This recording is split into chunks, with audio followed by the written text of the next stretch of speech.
할렐루야. 화면이 이렇게 안 되어 가지고 좀 불편함이 있습니다. 갑자기 오늘 화면이 안 되는 것 같아요. 여러분 또 옛날 생각하면은 잘 할 수 있죠. 한 주간 잘 보내셨습니까? 예. 이제 장마가 거의 물러가고 이제 무더위가 시작되는 것 같습니다. 여러분 또 많이 더워질 텐데 어쨌든 건강 조심하시고 또 드시는 거 또 잘 드셔서 그렇게 이 여름을 잘 견디시길 바랍니다. 오늘 예수님께서 우리가 물질에 보존하고 어떻게 사용해야 된다라는 법칙을 말씀하셨기 때문에 그 이야기를 좀 나누려고 합니다. 오늘 성경의 얘기는 이렇게 전개되더라고요. 무리들이 예수님을 막 따라다니고 있는데 그 중에 한 사람이 예수님께 상담을 요청합니다. 기니 예수님 말씀드릴 것이 있습니다. 이렇게 해서 예수님을 만나고 상담을 하게 됩니다. 그가 나눈 얘기는 뭐냐 하면 자기 부모님이 유산을 남겨놓은 채로 이렇게 돌아가셨는데 이 형제끼리 유산을 분배하고 이렇게 잘 해보려고 이렇게 하고 있는데 그 유산을 잘 분배하지 못했다는 겁니다. 특히 자기 집에 장남인 형이 있는데 부모님이 물려준 그 유산을 이 형이 거의 다 가지고 가고 나머지 조금 주면서 형제들에게 나누어라 이렇게 했다는 겁니다. 그래서 너무 부당하고 억울합니다. 이렇게 예수님 앞에 상담을 하고 있는 겁니다. 그래서 그 당시에 참 율법을 가장 잘 안다고 생각을 하고 또 많은 사람들에게 칭송을 받고 존경을 받고 권위가 있고 또 사랑이 많으시고 너무나 존경스러운 예수님에게 직접 말씀해서 이 참 동생들에게 이 유산을 좀 잘 분배를 잘 해서 나눠주라고 이 이야기를 좀 해달라는 겁니다. 쉽게 이야기하면 그렇다는 거예요. 이게 예수님께 이 사람이 상담한 내용입니다. 예나 지금이나 이 돈의 문제는요, 참 많은 사람을 기쁘게도 하고 슬프게도 하는 그런 존재인 것 같습니다. 그런데 이 당시 사회는 2000년 전에 예수님이 사시는 이 당시는 유대 사회가요, 자기 나라가 없었어요. 자기 나라가 다른 나라에 의해서 삼킨바 되어지고 그곳에서 자기 나라가 자기의 왕을 세워서 그곳에 있는 것이 아니라 다른 나라의 왕이 자기 나라의 그런 것을 간섭하면서 지배하고 있는 그때의 상황이었다는 거예요. 그러니까 유대 사회가요, 나라가 없어요. 이스라엘이고 하는 나라가 로마의 지배를 받고 있었기 때문에 나라가 없는 거죠. 그러다 보니까 미래가 불투명해지는 거예요. 자녀들을 어떻게 교육해야 하고 우리의 미래는 어떻게 되어져 가야 될 것인가, 여기에 대해서 아무도 예측할 수 없는 그런 시대였어요. 그러니까 꿈을 꿀 수가 없어요. 미래에 희망이 보이지 않아요. 그러면 많은 사람들이요, 그 상황에서 뭘 많이 집착하게 되느냐, 돈을 모으는 것에 집착을 하게 되더라는 거예요. 여러분, 사람이 자신이 없는 사람, 미래에 대해서 어떤 꿈이 없는 사람, 이런 사람은 애착을 가지는 것이 뭐냐 하면 돈이에요, 돈.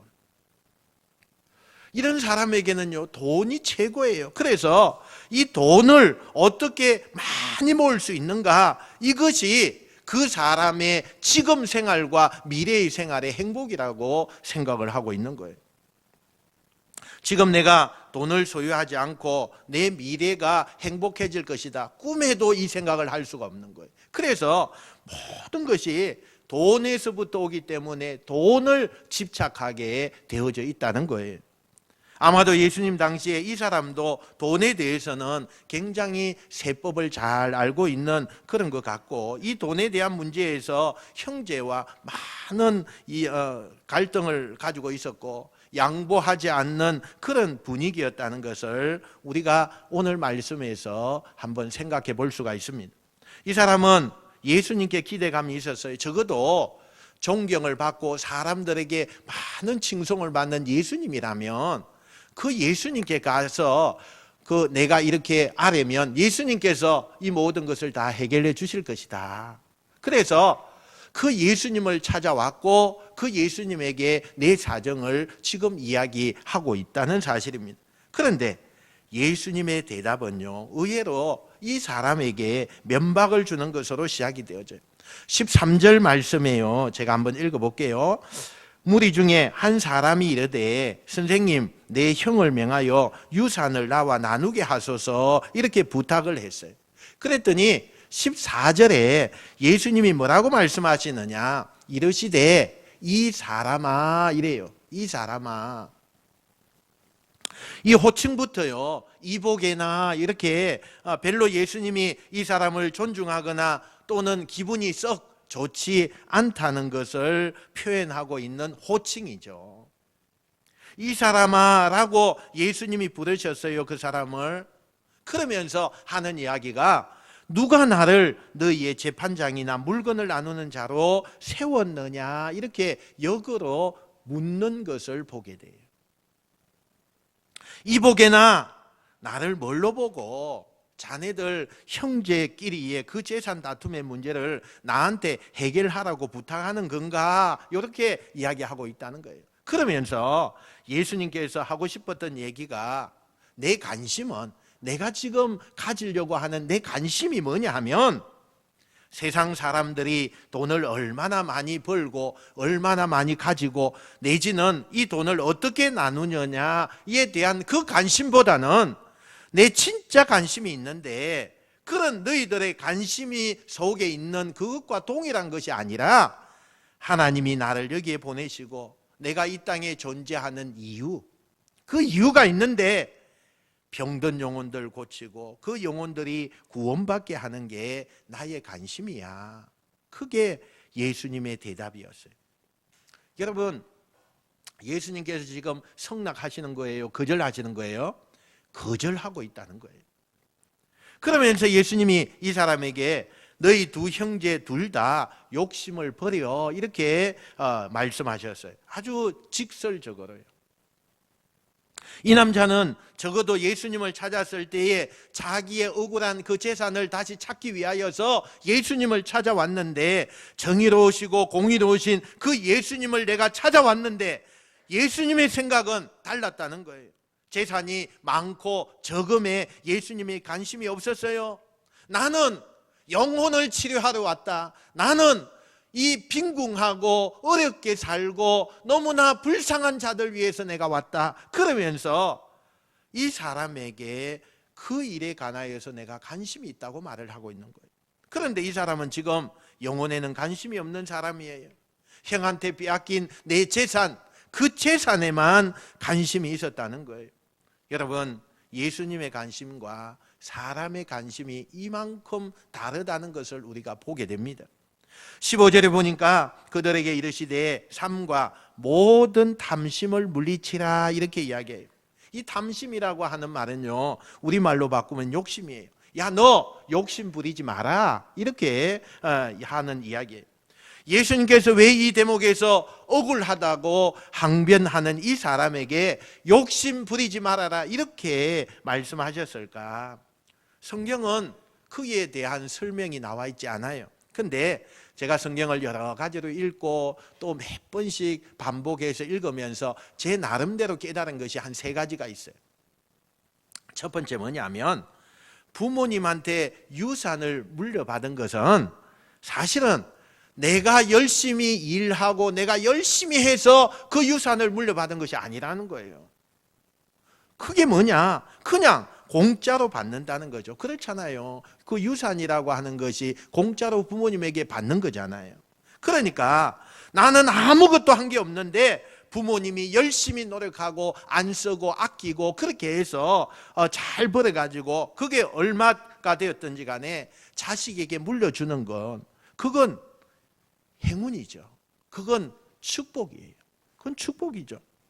그러면 많고 적음을 떠나서 내가 일을 해서 한 것이 아니고 그냥 부모님의 그 수고가 나에게 그냥 이렇게 전해져서 그게 얼마든지 간에 내가 공짜로 물려받으면 그건 감사해야 되는 거예요. 감사해야 되는 거예요. 그런데 지금 이 사람에게는 그런 감사가 근본적으로 없어요. 물론 이 동생이 말하는 형도요, 동생의 말에 의하면 그런 감사가 없는 사람이 굉장히 탐욕스러운 사람 같아요. 동생도 그에 못지않게 기본적으로 감사가 없다는 거예요. 가지고 있는 것은 욕심만 있다는 거예요. 두 번째, 여러분, 이 당시에 부모가 유산만 물려준 게 아니에요. 이 당시에는요, 부모가 빚도 물려줬어요. 부모 때 가졌던 그 빚을요, 다 갚지 못하고 부모가 돌아가시면 그 빚은요, 자녀들에게 대물림을 줬어요. 그런데 여러분, 많은 부모들이 재산은 그거는 둘째고 빚을 안겨주는 그런 부모들이 그 당시에 굉장히 많았는데, 이 빚을 안 준 것만 해도 땡큐예요. 너무 감사한 거예요. 그런데 지금 빚이 아니라 얼마인지는 모르지만 형보다도 적지만 부모가요, 유산을 그 자녀들에게 물려주었다는 것은 다른 사람에 비하면 무조건 감사해야 돼요. 감사해야 돼요. 그런데 그 감사가요, 하나도 보이지 않아요. 하나도 보이지 않아요. 세 번째, 성경을 쭉 이렇게 전후 사정을 이야기를 깊이 보니까 이 형제가요, 먹고 살기에는 그저 그냥 그 생활 속에서 먹고 사는 문제는 없다는 거예요. 굳이 형제끼리 그 부모가 물려준 유산 가지고 싸우지도 않아도 먹고 사는 데는 지장이 없다는 거예요. 형이고 동생이고 누가 더 잘했고 못했고가 문제가 아니라 똑같이 둘 다 탐욕에, 욕심에 사로잡힌 사람들이고, 자기들의 욕심을 해결하기 위해서 이 예수님을 이 사건에다가 끌어들이고 있다는 것을 우리가 알 수 있어요. 예수님은요, 그런 모습을 보면서 욕심을 버리라, 탐욕을 버리라, 이렇게 말했어요. 근데 여러분, 이 한마디가 우리들에게도 주는 울림이 대단히 커요. 너무너무 큰 울림이에요. 우리가 살면서 이 탐심이라고 하는 거, 욕심이라고 하는 거 어떻게 조절할 수 있습니까? 저는 굉장히 조절하기가 힘들어요. 이 탐심 때문에 우리에게는요, 그것 때문에 행복이 오기도 하고 그것 때문에 불행이 오기도 돼요. 야고보서 1장 15절에 보니까 욕심이 잉태한 적 죄를 낳고 죄가 장성한 적 사망을 낳는다고 그랬어요. 여러분, 인간이 가장 큰 벌이 있다면요, 그 벌이 뭘까요? 죽는 거예요. 죽는 거예요. 인간의 최후가 죽는 거예요. 그런데 그 죽음에 이르게 하는 개인이든 가정이 죽든 역사가 죽든 어떤 공동체가 죽든 망하게 하는 것의 출발점이 어디에 있느냐? 그게 욕심이에요. 욕심에서 출발되어지는 거예요. 욕심이 잉태하니까, 그 욕심이 자라니까, 그 욕심이 생각날 때마다 인간은 결국 마지막에는 멸망하게 된다는 것을 말씀하고 있다는 거예요. 여러분, 아담과 하와가 지은 죄를 한번 떠올려 볼까요? 그들이 에덴 동산에서 아무 부족함이 없이요, 하나님이 모든 걸 다 주셨어요. 그들이 그 땅에 사는 그 자체가 행복이에요. 얼마나 모든 것이 필요한 것이 다 있는 그곳에 이 아담과 하와가 최초로 그곳에 살게 되었어요. 그런데 여러분, 그들이 에덴 동산에서 지은 그 인류의 최초의 죄가 여러분 무엇인지 아세요? 그게 뭔지 아세요? 거짓말입니까? 그게 살인입니까? 간음입니까? 아니에요, 여러분. 그 인류의 최초의 죄가 뭐냐? 욕심의 죄라는 거예요. 하나님이 이 세상을 창조하시고 에덴 동산에 나는 것은요, 다 너희들 마음대로 해라, 다 누려라, 수천 가지, 수만 가지, 수십만 가지 너희들이 하고 싶은 거 다 해라, 이렇게 이야기했어요. 그리고 그곳에 축복을 많이 주었어요. 그런데 단 한 가지 명령해요.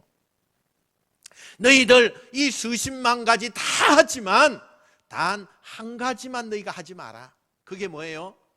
선악과 나무 위에 있는 그 열매만은 너희가 따먹지 마라, 이렇게 이야기를 했어요. 여러분, 그 수십만 가지에 할 수 있는 게 다 있어요. 얼마든지 사는데 지장이 없어요. 행복을 누리는데 지장되는 것이 하나도 없어요. 그런데 여러분, 유독 한 가지 하지 말라, 이거 따먹지 마라. 왜 여러분 수십만 가지 다 할 수 있는데 그 한 가지가 꼭 하고 싶은가요? 왜 그 한 가지가 꼭 하고 싶어요? 여러분, 그게 뭐예요? 그게 욕심이에요. 그게 탐욕이에요. 자기 마음속에 자리 잡은 그 욕심이요, 먹지 말라고 하는 그 선악과가요, 자꾸 눈에 보여요. 자꾸 생각이 나요. 자꾸 욕심이요, 점점 자라나는 거예요. 그리고 자기를 지배하기 시작해요. 결국에는 그 마음속의 욕심 때문에 그는 그 나무를, 그 열매를 따먹게 돼요. 욕심 때문에. 그래서 인류가 원죄를 가지게 되고 죄인으로 살 수밖에 없는 불행이 시작되는 거예요. 여러분, 하나님께서 우리에게 주신 구약의 율법을 압축하고 또 압축해서 아주 엑기스로 잘 정리한 게 뭐냐면 십계명 아닙니까? 그 십계명은 1계명부터 4계명은 하나님에 대한 계명이에요. 너 하나님 잘 섬겨라, 이 이야기죠.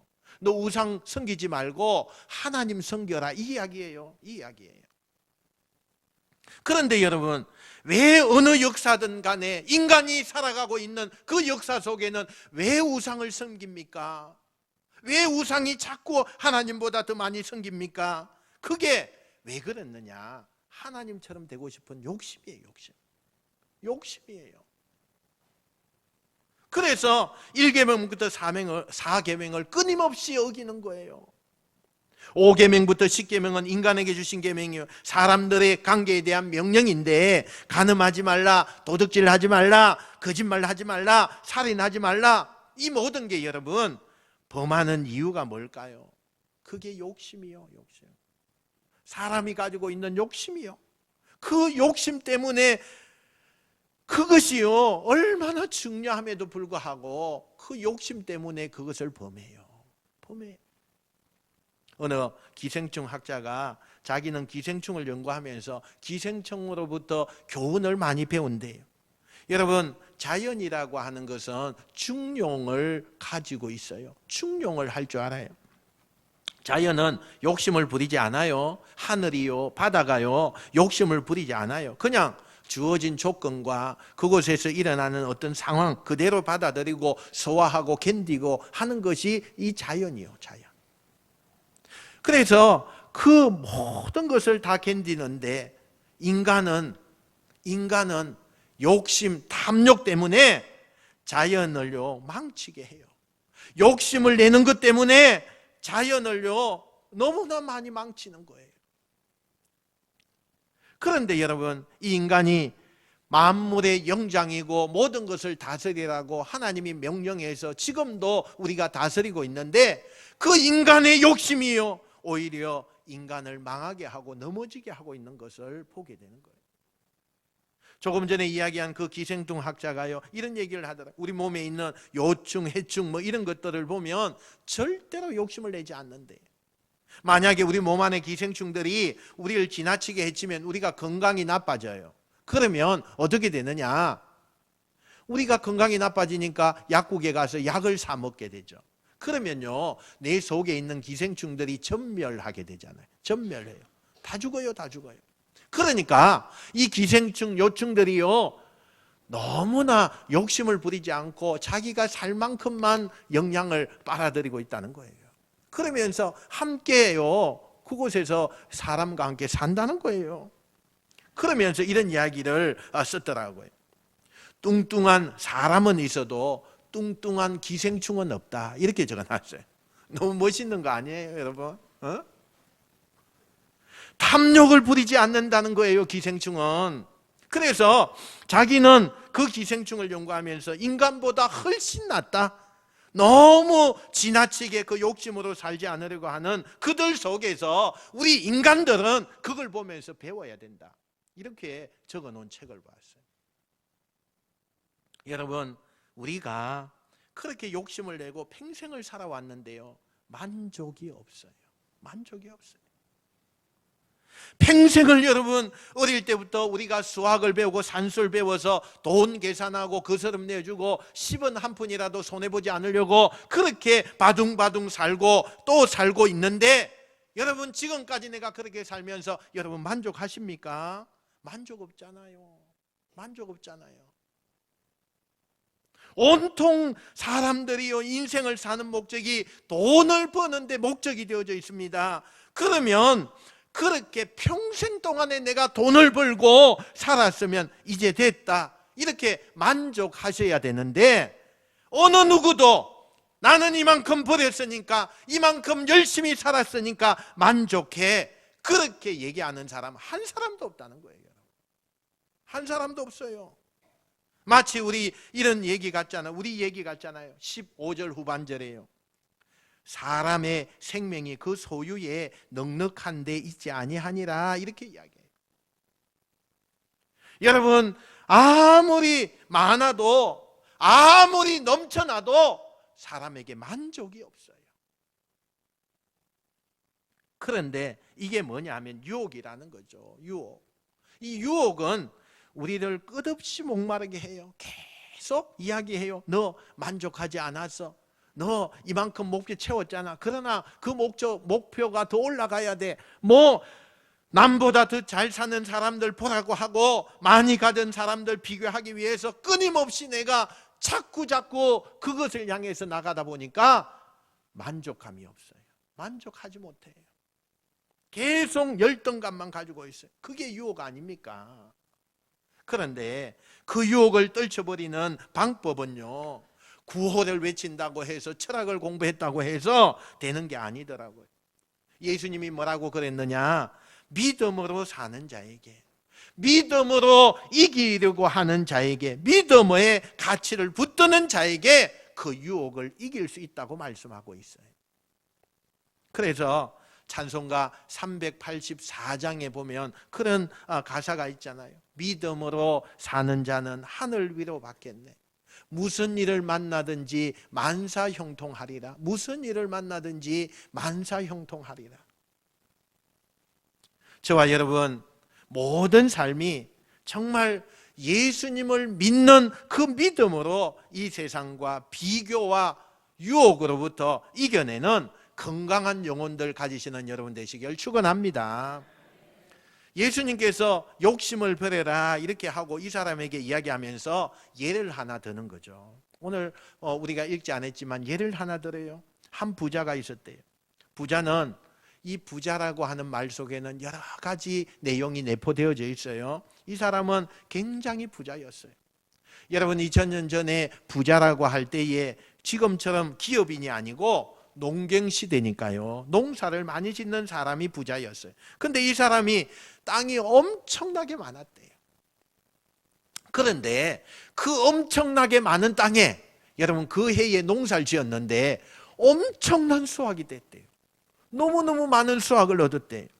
그러니까 그 인부들도 많은 데다가 수확이 많이 일어났어요. 그래서 그 수확을 너무너무 그냥 거두면서 행복한 거예요.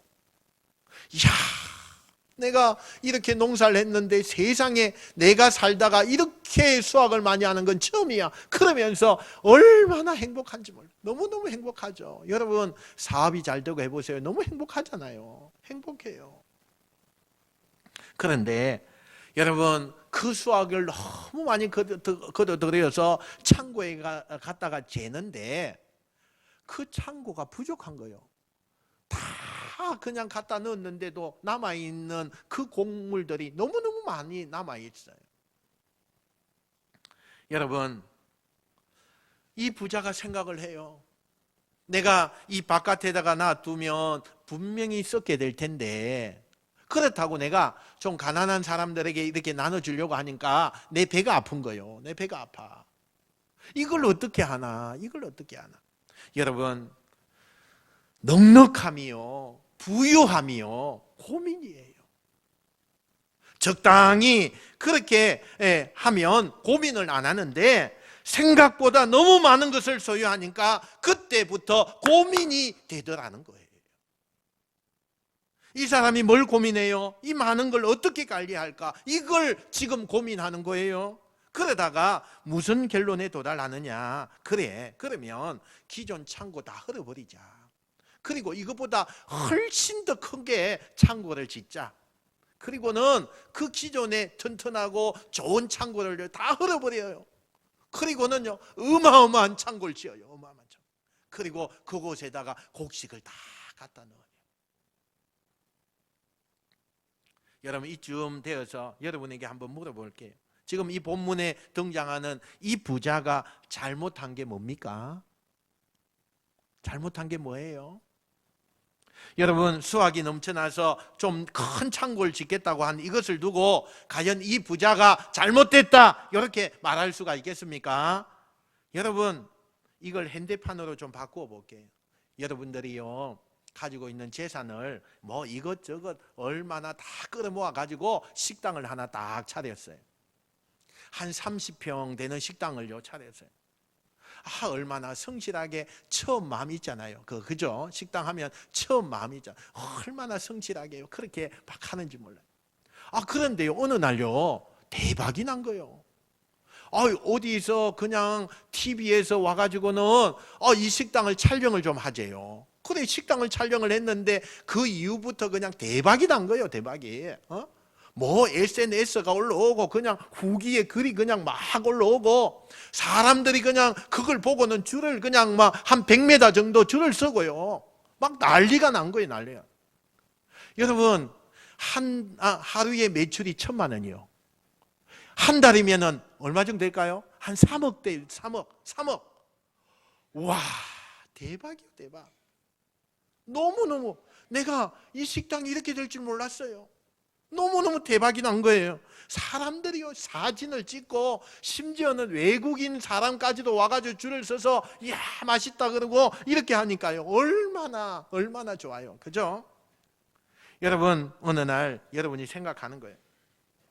야, 저렇게 정말 매일 줄 서가 있고 그 다음에 하루에 종일 해도 저 사람들 다 이렇게 해주지도 못하고 그렇게 하니까 많은 사람들이 돌아가니까 이거 가게를 2배로 3배로 늘리면 매출도 3배로 되겠지.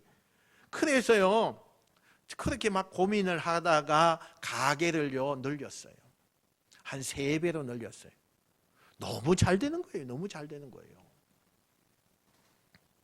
여러분, 배가 아픕니까? 아무도 아멘을 안 해. 여러분 좀 그렇게 되라고 아멘 좀 하려고. 그런데 여러분, 그게 죄가 되냐 이거예요. 내가 손님들이 너무 기다리고 그냥 그곳에 교통체중이 일어나고 그냥 옆쪽에 그냥 사람들이 피해가 되어서 막 저 식당 저 빨리 안 옮기나 뭐 이렇게 막 하고 막 그런다고 해가지고 너무 불편하고 하니까 가게를 좀 크게 해서 오픈을 했어요. 그게 죄가 되냐는 거예요. 여러분, 아니라고 좀 고개 좀 흔들어 보세요. 그거 죄가 아니에요. 여러분, 죄가 아니에요. 너무너무 잘 돼서 내가 가게를 늘렸다면 그가 죄가 될 수가 없어요. 그러면 성경에서 말하는 이 비유에서 등장하는 이 부자는 뭐가 잘못된 거냐는 거예요. 여러분 잘 보세요. 성경에서 예수님이 이 사람을 죄를 지었다든가 너는 불의한 사람이라 이렇게 이야기한 적이 없어요. 따라합시다. 어리석은 자여. 하나님이요 20절에 이 사람을 가리켜서 뭐라고 하느냐? 어리석은 자다 이렇게만 부르셨어요. 왜 어리석다고 했을까요? 죄인과 어리석은은 다른 거죠. 조금 우리가 어리석다는 것은 잘못 생각하고 있다는 거예요. 뭐를 잘못 생각하고 있느냐? 그렇게 많은 재물을 모으는 목적이 이 사람이요 그 목적을 놓친 거예요. 많은 재물을 쌓는 그 목적이 없어요. 그걸 놓쳤다는 거예요. 이 사람이 19절에 이렇게 독백을 합니다. 또 내가 내 영혼에게 이르되 영혼아 여러 해 쓸 물건을 많이 쌓아두었으니 평안히 쉬고 먹고 마시고 즐거워하자 이렇게 이야기해요. 지금 이 사람이 독백을 하는 거 혼자 말로 이야기하는 거예요. 중얼거려요. 근데 이 중얼거리는 이것이 다 1인칭이에요. 내 소출, 내 곡간, 내 영혼 다 나를 강조해요. 나를 강조해요. 그게 어디에도 너라든지 당신이라든지 하나님이라든지 2인칭, 3인칭이요. 한 번도 들어가지 않아요. 다 1인칭 고백만 있어요. 다 자기만 위해서 이렇게 엄청난 부를 모으고 채무를 모으고 창고를 넓히는 이유가 뭐냐? 다 자기를 위해서 한다는 거예요. 다 자기를 위해서. 이게 잘못되었다는 거예요. 여러분, 사람이요, 죄를 짓는 거하고 죄를 짓지 않는 거하고 딱 그 경계선상에는요, 종이 한 장 차이예요. 종이 한 장 차이. 우리 여자분들 집에서 홈쇼핑에서 필요 없는 거 너무 많이 구매하는 거 제가 잘 알고 있어요. 근데요, 이게 어디까지가 죄고 어디까지가 죄가 아닌가, 이걸 제가 좀 이야기하려고 이야기하는 거예요. 여러분, 필요한 거 구매하면요, 그 죄가 아니에요. 여러분. 예를 들어서 제가 겨울이 되니까, 이제 여름이 지나고 겨울이 되니까 조금 따뜻한 옷을 좀 사고 싶어요. 그래서 뭐 어쨌든 간에 그 옷을요, 오리털 잠바가 TV에 홈쇼핑에 보니까 너무너무 좋은 것 같은 거예요. 너무 따뜻하대요. 너무너무 좋대요. 그래서 그 홈쇼핑에서 사게 됐어요. 아이고, 가격도요, 얼마나 싼지요. 가격이 너무너무 싸요. 그래서 샀어요. 그게 제가 아니에요, 여러분. 내가 필요해서 사는 거잖아요. 그런데 여러분, 재작년에 내가 2개를 샀어요. 똑같은 거. 하나의 색깔은 검정색, 하나의 색깔은 빨간색. 그런데 이번에 파는 거는 똑같은데 하얀색. 하얀색이 모델이 그냥 입고 나오는데요, 와, 너무 좋아 보이는 거예요. 아니, 내가 재작년에 하나씩 다 샀다니까요. 그거 다 있어요. 있는데 색깔만 틀려요. 그런데 세상에 그 모델들도 너무 잘생겼지만 너무 좋아 보이는 거예요. 그래서 내가 너무 좋아 보여서 똑같은 제품이 있지만 내가 사고 싶어서 사면 그건 죄라는 거예요. 그게 죄라는 거예요. 근데 내가 없어요. 나 오리털 잠바 없어요. 그러면 하나 장만하는 거 제가 아니에요. 이게 또 오래되어 가지고 보온성이 떨어져요. 그래서 다 떨어졌어요. 그러면 그것 말고 하나 더 사는 거, 그거요, 그 죄가 아니라는 거예요. 필요를 넘어서 그냥 내 갈망 때문에, 내 욕망 때문에, 내 욕심 때문에 더 갖는 건, 거기서부터 죄가 시작된다는 거예요. 본문 속에 등장하는 이 비유 속에 등장하는 이 부자는 넉넉함에도 불구하고 필요한 것 이상을 넘어서 자기의 욕망을 채우기 위해서 창고를 부수고 새로운 창고를 지었다는 거예요. 여러분, 성경에서 돈을 많이 벌어서 부를 축적하는 게 그게 죄라고 규정하거나 잘못됐다고 말하지 않아요. 뭐가 어리석은 거예요? 자기만을 위해서, 육신만을 위해서 돈을 버는 거, 이것은 어리석다, 이렇게 말씀하고 있는 거예요. 그러면 여러분은 무엇 때문에 지금 일을 하고 있어요? 무엇 때문에 여러분이 장사하고 무엇 때문에 그렇게 돈을 열심히 모으고 계십니까? 이게 여러분에게 답이 돼야 돼요. 내가 돈을 버는 이유가 뭐냐? 지금 필요한 것, 꼭 필요한 것을 얻기 위해서 하는 것 죄가 되지 않아요. 그런데 그 필요한 것을 넘어서서 이 부자의 독백처럼 이제는 내 영혼을 위해서 평생 동안에, 내 자식을 위해서 내가 걱정할 거 없다. 세상에 아무리 불경기가 오고 정부에서 무슨 정책을 세우고 어떻게 하고 미국과 무역전쟁이 어떻게 일어나도 나는 끄떡없다. 그런 고백으로 사는 거, 그것이요, 얼마나 어리석은가라는 것을 예수님이 말씀하고 있다는 거예요. 그러면 예수님이 바라는 어리석은 자가 되지 않기 위하여서 어떻게 해야 되느냐? 그건 하나님의 영광을 위하여서 살라는 거예요. 고린도전서 10장 31절에 보니까 그런즉 너희가 먹든지 마시든지 무엇을 하든지 다 하나님의 영광을 위하여 하라, 이렇게 되어 있습니다. 여러분에게 없던 목적이 하나 생기게 되길 바랍니다. 내가 이렇게 열심히 일하고 내가 이것을 열심히 모으고 내가 이렇게 전진하는 이유가 하나님의 영광을 위하여, 하나님의 영광을 위하여 내가 이렇게 고백하고 성숙해 나가는 여러분 되시길 축원합니다. 예수님은 오늘 본문의 이 예화를 이렇게 결론을 맺습니다. 20절에요. 하나님이 이르시되 어리석은 자여, 오늘 밤에 내 영혼을 도로 찾으리니 그러면 내 준비한 것이 누구의 것이 되겠느냐. 여러분이 아무리 거창한 미래에 꿈꾸고 내년을 계획하고 다음 달을 계획해도요, 이 인간의 야망과 인간의 완벽한 시나리오는 아무것도 아니다. 하나님이 지금 말씀하고 있는 거예요. 20절에 이 사람이 그렇게 창고 다 지어놓고 이제는 나는 끄떡없다 이러고 막 회심의 미소를 짓고 있을 때 뭐라고 얘기해요? 우리말로 이야기하면 오늘 밤 내가 잠이 들었을 때 심장마비로 바로 죽겠다. 내가 내 영혼을 도로 찾겠다. 그랬어요. 예수님께서 내 영혼을 내가 오늘 밤에 도로 찾을 것이다. 심장마비로 내가 내 숨을 멈추게 해서 내 죽음을 맞이하게 된다. 그러면 우리 인생이 끝이 나는데 생명을 주관하시는 하나님이 내일을 허락하지 않고 오늘 밤 내 생명을 거두어 가시면 우리 인생이 끝나는 건데, 내가 그렇게 창고를 크게 짓고 쌓아둔 그것이 무슨 의미가 있겠느냐, 그렇게 반문하고 계시는 거죠. 그러면서 21절의 마지막 말씀하시죠. 자기를 위하여 재물을 쌓아두고 하나님께 대하여 부여하지 못한 자가 이와 같으니라. 따라합시다. 하나님께 부여한 자가 되어야 합니다. 저는 이 말씀이 너무 중요하다고 생각해요. 우리가 부유함에 대해서 그동안 사람에 대한 부유함, 사람의 평가에 대한 부유함, 저 사람이 돈을 많이 벌었대. 저 사람이 사업이 너무 잘 된대. 빌딩이 몇 채나 된대.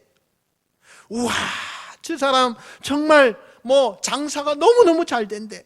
그건 사람들이 평가하는 부유함이에요. 사람들이 평가하는 이 부유함이 과연 하나님의 평가에도 동일한 부유함이냐라는 거예요, 여러분. 오늘 말씀이에요. 보니까 거꾸로 말씀하고 있어요. 영적인 법칙에서는 하나님께 평가받을 때 정말 부유하구나 라고 평가를 받는 사람이 되어야 된다는 거예요. 세상적으로 창고가 모자라서 갖다 쌓아두고도 남을 만큼 돈이 많은 이 사람인데 세상 부자라는 거 다 알아요, 압니다. 이 사람 부자인 거 알아요. 그런데 하나님은 그 사람을 부자라고 생각하지 않는다는 거예요. 그러면서 결론이 뭐예요? 하나님께서 인정하시는 부유한 사람이 되라, 이렇게 이야기해요. 그럼 하나님이 인도하는 부유함이라는 게 뭐냐? 하나님이 관심 있어 하는 그곳에 하나님의 관심을 나누면 그게 하나님 앞에 부유한가 된다는 거예요. 하나님의 관심이 어디에 있어요? 이 땅에 가난한 사람, 소외당하고 헐벗고 홀로 되고 병들고 고통당하는 그 영혼들에 대해서 하나님은 관심이 있다는 거예요. 그 영혼에 대해서 우리가 함께 그 사람에 대해서 관심을 가지면, 다른 말로 이야기하면 우리의 이웃에게 나누고 우리의 이웃에게 베풀 때 하나님은 그런 삶을 사는 사람에게 나는 너에게 부유한 자다, 이렇게 이야기한다는 거예요. 여러분, 복음의 생명은요, 나누면 나눌수록 생명을 낳습니다. 나는 여러분이 이 세상의 법칙으로 부유해지는 그 부유함을 넘어서 영적인 법칙으로 하나님 앞에 부유한 진짜 부자가 여러분이 되시길 축원합니다. 진정한 부자, 하나님 나라에 갔을 때 너 세상에서 얼마 돈 모았느냐, 기업을 뭘 운영했느냐, 자식에게 얼마를 남겨두고 왔느냐, 그것에 주님이 상 주시지 않나요? 주님의 상은 너는 누구에게 얼마를 나눴느냐, 얼마를 베풀고 얼마를 네가 공유했느냐, 이것이 하나님께 받는 상 받는 것이 된다는 것을 우리 모두가 깨닫게 되기를 축원합니다. 오늘 세상적인 방법 내려놓고 하나님 안에서 욕심을 버리고 그 하나님의 영광을 위하여서, 그리고 정말 하나님의 관심이 있는 그 이웃에게 어떻게 나눌 수 있을까 고민하는 진짜 부자들, 하나님이 엄지척하는 그런 귀한 성도가 여러분이 되시기를 주님의 이름으로 축원드립니다. 축원드립니다.